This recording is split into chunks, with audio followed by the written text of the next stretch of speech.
আমি কে? শুধুমাত্র একটি জিজ্ঞাসা, উত্তর নেই। হতে পারে আছে।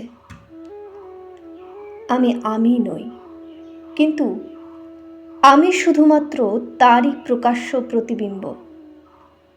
আমি তার গোপনীয়তার প্রকাশ, সবই রহস্যময়। আমি দৃশ্য অদৃশ্যের কলহপূর্ণ অস্তিত্ব।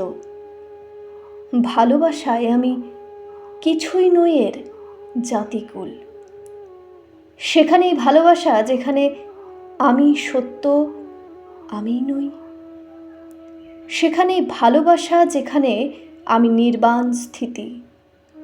সেখানেই প্রেম যেখানে পুরো ব্রহ্মাণ্ডের সাথে আমিতেই সুপ্ত। সেখানেই প্রেম যেখানে আমি আমার জন্যই মাতাল, আর সে সুপ্ত দ্বীপ আমার প্রদর্শক।